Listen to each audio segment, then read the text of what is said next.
Hi, and welcome. You're listening to the X22 Report. My name is Dave, and this is episode 1266B, and today's date is April 28th, 2017, and the title of the episode is The Confusion with Trump. How will it end? Let's get into the economic collapse, political and geopolitical news. Now, Trump is out there, and he's making a second attempt to try to repeal Obamacare. And it looks like right now that 21 Republicans have said they would vote no on the revised GOP healthcare bill. Only 23 votes are required to kill the bill.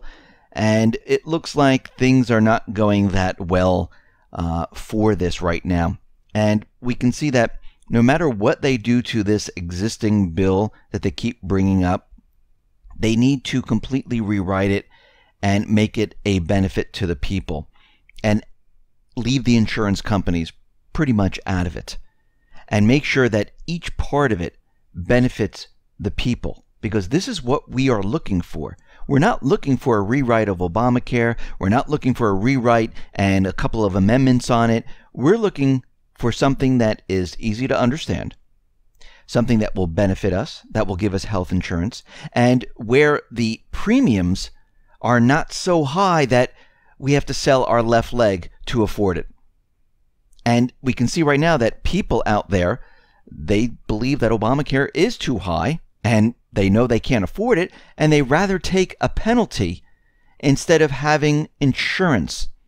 And we don't want a penalty. There's no reason to have it, because if you give something that's beneficial to the people, you don't have to penalize them for not doing something. The only reason you penalize someone for not taking something, because it sucks. That's why. Because you need to force them into it. Now, there's a huge controversy with Flynn right now. And the White House, they've admitted that no other vetting was needed for former National Security Advisor Michael Flynn beyond the background check that was conducted by the Obama administration. And basically, they just shift all responsibility for the ongoing scandal to the previous president. Now, they are saying that Flynn filled out the government standard form SF-86 to renew his security clearance in January of 2016, a month after he gave a speech in Moscow at an international conference hosted by RT. Even though he was no longer a government employee, Flynn was able to maintain his active clearance because he was the former director of the Defense Intelligence Agency, the DIA. Now, General Flynn was a career military officer who maintained a high-level security clearance throughout his career in the military. His clearance was last reissued by the Obama administration in 2016 with full knowledge of his activities that occurred in 2015. And this is coming from Spicer. Both Spicer and Flynn's attorney have said that the Pentagon knew of Flynn's visit to Russia. And the DIA's letter actually confirms that the DOD was fully aware of the trip. And this is coming from his lawyer, Robert Kellner. And we can see that, are they just blowing this all out of proportion? It's starting to feel that way right now. And it feels like they're just continually pushing the idea of Russian collusion, and they need something. And it looks like they're continually pushing for this. Now, Trump is going to order a review of the federal overreach in education. He signed an executive order on April 26th that is basically aimed at curtailing unlawful federal meddling in K through 12 education across America. Maybe that's Common Core. And basically what he's looking at right now is to restore the proper division of power under the Constitution between the federal government and the states, and to further the goals of and to ensure strict compliance with statutes that prohibit federal interference with the state and local control over education. Now, he's ordering a review right now, and he's ordering quite a number of reviews and looking into many different things. He's looking at all the different national monuments and all the land that Clinton, Bush, Obama designated. And I believe there's a reason for all of this, and we're going to discuss that a little bit later. Trump also was giving a speech to the NRA, and he said, "You came through for me, I'm going to come through for you." He said, "We have news that you've been waiting for a long time. The 8-year assault on your Second Amendment freedoms has come to a crashing end. No longer will the federal agencies be coming after law-abiding gun owners, he said. We want to ensure you that the sacred right of self-defense of all our citizens, and observed, the right of self-defense is essential to public safety. He said, our police and sheriffs know that when you ban guns, only the criminals will be armed. Trump then made the promise, I will never, ever infringe on the right of the people to keep and bear arms.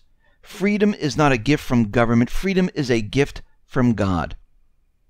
Now, this is what everyone's been looking at for a very long time, because we knew under the other administrations, especially Obama, they were pushing gun control very, very hard. This is why we saw all those mass shootings during his presidency. This was all done and created by the intelligence agencies to push gun control. Now, there were other factions that were working with all of this going on, and some of the false flags, well, they had some mix-ups where they were looking at terror, then they wanted gun control, but it didn't fit into the story that they were trying to tell, and things really didn't go well because there were a lot of different factions trying to get their agenda through. Now, something very interesting happened. We know that there are many individuals in the Trump administration that people are questioning, like all these Goldman Sachs individuals, Nikki Haley, and the rest, saying, why are these individuals here? Why does he have Jared Kushner in there instead of Bannon? It doesn't make sense. And it really doesn't make any sense. Why would he do this? And this is why people are saying he's part of the deep state. He's part of it. He's in the swamp, and he's dealing for the swamp. But then Trump came out and said something very interesting today. He decided to put a leash on Nikki Haley. Every comment that she's going to make, she needs to clear it with the State Department first. Now, this is a very interesting turn of events. And why is he doing this right now? We can see that there are certain aspects where Trump is looking like he's part of the deep state. And then there's other aspects where we're looking at his actions and what he's doing, and those actions, how they move into other actions where he's not part of the deep state. And people are very confused. Some people have already made up their mind. He's part of the deep state. I don't want to hear anything else. And we're going to go over that a little bit later in this report. Now, WikiLeaks, they came out with a revelation that the CIA has this tool which is a Snowden stopper. And it's supposed to basically track those people who are taking information without permission. And this is the latest installment of Vault 7. And they're saying this new project, which is known as Scribbles, it's also known as the Snowden stopper. It's a piece of software that purportedly designed to allow the embedding of web beacon tags into documents likely to be stolen. Now, the web beacon tags are apparently able to collect information about an end user of a document and relay that information back to the beacon's creator without being detected. Now, Scribbles is intended for offline preprocessing of Microsoft Office documents. For reasons of operational security for user guide demands that Scribbles executables, parameter files, receipts, and log files should not be installed on target machine nor left in location where it might be collected by an adversary. Now, Scribbles, in the user guide, it explains how the tool generates a random watermark for each document. It then inserts the watermark into the document, saves all of such processed documents in an output file and directory, and creates a log file which identifies the watermarks inserted into each document. Now, Scribbles can watermark multiple documents in one batch and is designed to watermark several groups of documents. Now, the methods of tracking have historically been developed for our protection, but have evolved to become used to track us without our knowledge. Now, web beacons typically go unnoticed. A TANA file is loaded as part of the web page. Once this file is accessed, it records unique information about you, such like your IP address and other information that it collects from other sources, and it sends it back to the creator. The only problem with this, it only works with Microsoft Office products. So if you use other type of Office products like OpenOffice or LibreOffice, it doesn't work. Your cover is blown because it displays the watermark. And this is a huge problem because not everyone uses Microsoft Office. And once you know this, you know to use other products. And this whole system is then a waste. The NSA did something very interesting today. And we see from Charlie Savage at the New York Times, he's saying that he has a major scoop that the NSA has halted about email collections. Now, why is this important? Well, in the past, under Section 702 of the FISA Amendment Act, the NSA can collect info on approved foreign targets, but here's where it got kind of sketchy. They could collect the communication to them or from them, which most people would expect, but also they could collect any communication about them. And there have been pushes over the past few years to limit the collection to no longer include about communications, but those had been really unsuccessful up until this point. And for an unclear reason, the NSA has stopped doing that. Now, is this an NSA mop-up operation? Is this something where they're saying, okay, we better stop doing this, let's start cleaning house right now? And are they destroying evidence of all the unconstitutional collection that they've been doing? It could be, because we can see that very strange things are happening right now. And I think we're going to see even stranger things as we move forward. And things are going to become very, very confused. Now, it looks like the case against Hillary and her email server, well, it looks like things are not going well whatsoever. Paul Combetta, who was actually responsible for wiping her private server clean with BleachBit, acknowledged he was aware of a congressional subpoena demanding the preservation of all records. Was looking like he'd be the fall guy, but it looks like James Comey came out and he gave him immunity. And we can see right now that nothing actually happened to him. But Platte River Network CEO Treve Suazo, well, he was not offered such a deal.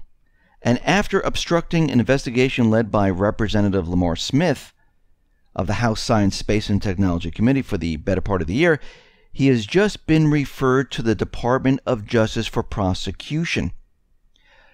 Because what has happened here is that multiple subpoenas and letters from the Congressional Investigation Team went unanswered by Platte River, prompting Smith to refer the case to the Department of Justice for criminal prosecution. Now, congressional investigators allege that the company is guilty of failing to produce key documents, making false statements to Congress, and of obstructing the investigation into Clinton's server. And at least 2 subpoenas issued by the committees, well, they weren't answered by Platte River. As one committee aide noted, this is atypical. There were absolutely zero negotiations. There was no willingness on the part to discuss whether any information they would provide would satisfy the committee's request. It was just the company, with counsel, refusing to discuss the matter. And we're going to have to watch this to see what happens with this case. Does it go someplace? Do they start a major investigation? And because we know if they start this investigation, it's going to move into other areas as they continually investigate. Now, out in Montenegro, we see that their parliament, they approved NATO accession. And we can see right now that they're going to become part of NATO. And this is exactly what the globalists actually wanted. Rand Paul objected to this, and this is when John McCain came out and said that Rand Paul was working for Putin. And we can see right now that that was not true whatsoever. They were just pushing their agenda, and they will say anything that they need to say to get what they want. And it looks like they got this. Now, the Afghan Taliban, they declare that they're going to have a spring offensive. They are waiting for the weather to get better, and we'll have to see what happens in Afghanistan. We see Kiev right now. They're going to begin army exercises on the border with Crimea.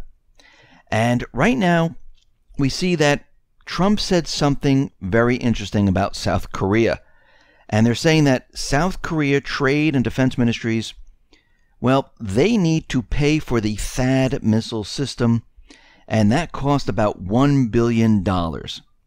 And the South Korean government quickly refuted Trump's call for them to pay the $1 billion for the THAAD missile defense system. They said they had an agreement with Obama that they didn't have to pay a dime, and this was done by the previous president, and we're not paying for it. And it looks like Trump is threatening to terminate trade deals with South Korea, saying that these trade deals were made by Hillary Clinton. They're absolutely awful, and we shouldn't be trading with them. Now, Trump was out there saying that there's a chance of a major conflict with North Korea. And Trump said something very interesting when Reuters asked him this question. Do you think Kim Jong-un is rational? And Trump said, he's 27 years old. His father dies, took over a regime. So say what you want, but that is not easy, especially at that age. I'm not giving him credit or not giving him credit. I'm just saying that that's a very hard thing to do. As to whether or not he's rational, I have no opinion on it. I hope he is rational. And he said, we'd love to solve things diplomatically, but it's very difficult. He says, I have established a very good personal relationship with President Xi, and I believe he's trying very hard to resolve this situation. Now, after weeks of speculation that the U.S. was going to attack North Korea, and Tillerson was out there, Pence was out there, Nikki Haley was just going off the handle saying that we're attacking. It looks like Secretary of State Rex Tillerson, well, he started to pull back on this, saying that, well, maybe we're not going to attack so soon, saying that the U.S. is willing to be patient and will not strike so long as the threat is considered manageable. And Rex Tillerson was in front of the UN, and he is calling for sanctions against North Korea. Now, we'll have to see how this, unfolds. Many people are saying that we're going to war right away. And we know that Trump called the Senate in to the White House, which was unheard of, and spoke to them for 14 minutes. Actually, he was in there for a little bit, let his security advisors speak to them, and nothing was really accomplished there. Actually, they were going to try to work this out diplomatically. And we can see maybe there's a big rush by the deep state to get this war started, because we know on May 9th, South Korea, well, they're going to elect a new president. Remember, their former president, that president was removed because of criminal activities. And now there's a new president, Moon Jae-in. I don't know if I pronounced that correctly. And this new individual, who is the front runner right now, would like to talk to North Korea and maybe sit down and have a peaceful discussion, a dialogue with North Korea. Now, the deep state, they don't want a dialogue. They want war. And this might be why they're pushing so hard. Because we will have to see what happens if this individual gets elected on May 9th, unless we go to war before that period of time. We'll have to see what happens at that point. Now, Trump did something very interesting that has to do with our troops in Iraq and Syria. We know that Obama, well, he kind of hid how many troops we had in Iraq and Syria.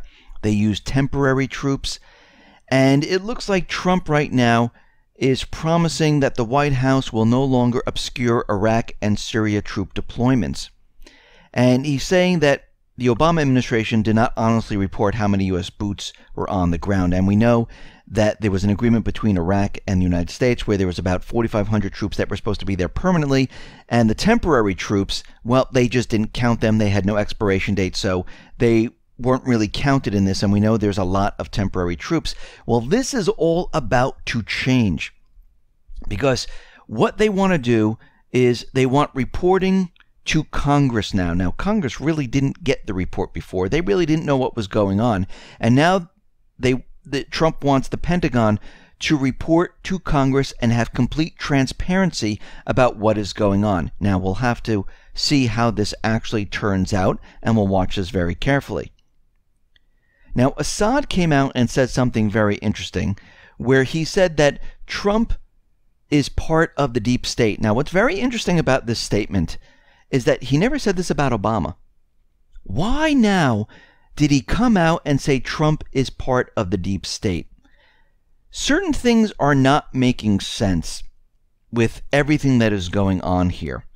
And we need to break down exactly what is going on. Now, there are people that think that Trump is part of the deep state. And I want to look at both sides, because during his presidency, he said he was going to do a lot of things. And after he was president, he came out like a racehorse, signed a lot of executive orders. And everyone thought, wow, he's really doing it. He's saying the news is fake. He's out there doing things, going to repeal Obamacare. And then things started to change. He got rid of Bannon. People were surprised. What do you mean he got rid of Bannon? Wasn't he his right-hand man? And then all of a sudden, Jared Kushner took his place. Connections with Netanyahu, with Israel. People saying, he's now talking to Trump. He's in his ear, giving him instructions.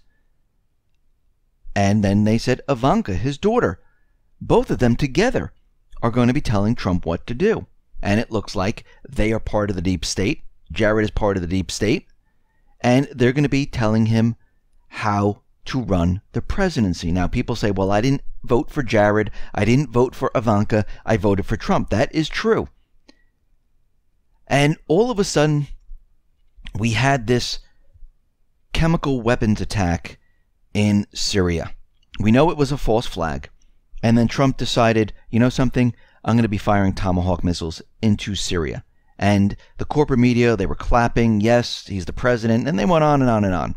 And people were shocked, like, oh my God, he just went ahead with this false flag and fired Tomahawk missiles at an air base in Syria. Now, we can see right now that this was just crazy.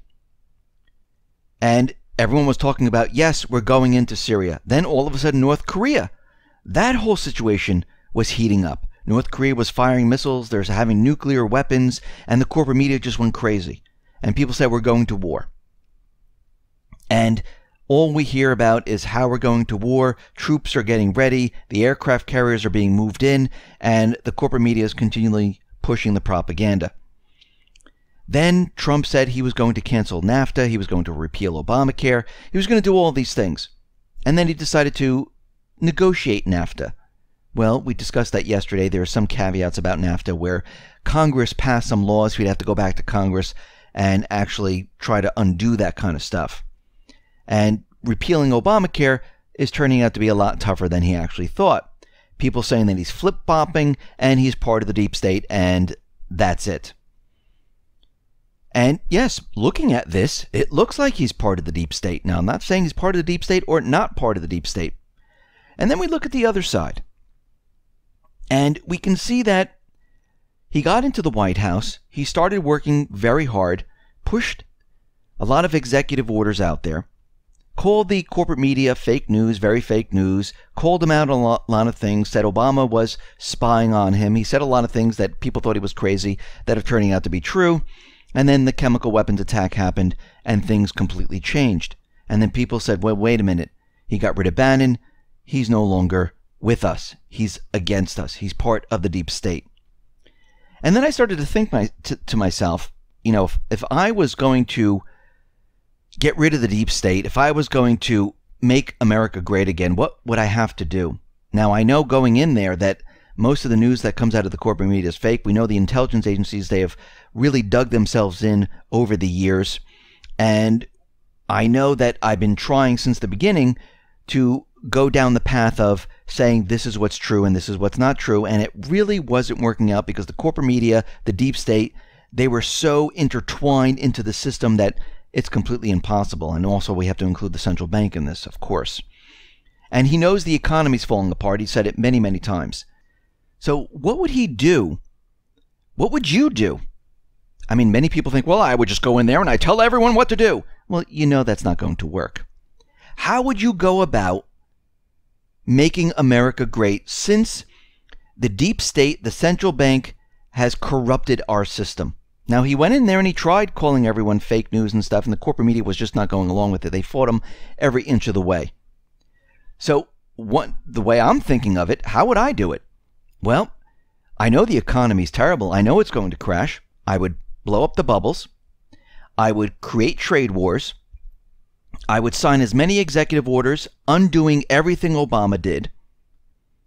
Disrupt the global trade system that are in place right now with all these trade wars and things. Not really care about if there's a shutdown of government, because he understands that if the government shut down, people will know that the government really isn't that important to everyday life of the everyday person. And he would start demanding countries to pay for their share of everything, like he is doing. And he would try to expose the corporate media, bring them out to show everyone that they're part of the deep state. And while he was doing this, go after the Islamic State, go after the CIA, go after the intelligence agencies, and do this throughout the countries that they were in. Because who's really causing the problems in all these countries? In Somalia, in Sudan, in Afghanistan, in Syria. It's the terrorist groups. It's the CIA. And have the CIA and other agencies go into mop-up mode to cover their tracks. We're already seeing it with the NSA. We're already seeing it in Syria, where they're bringing in special teams to remove the Islamic State and their information. Now, he can only do so much with executive orders. Obamacare, NAFTA, not going to work. He's even out there saying he's going to get rid of the Ninth Circuit Court. Now, this is all after the crash, because it will be a lot easier to say, listen, look how we had this before. It didn't work. The system came crashing down. We need to change it. So he's reviewing everything. Let's review education. Is the federal government overreaching? Let's look at all the natural resources and all the land that Clinton, Obama, Bush all placed. Let's see why they did this. Let's let the people have their Second Amendment rights. Everyone is allowed to be armed. And we can see this is what he's doing right now.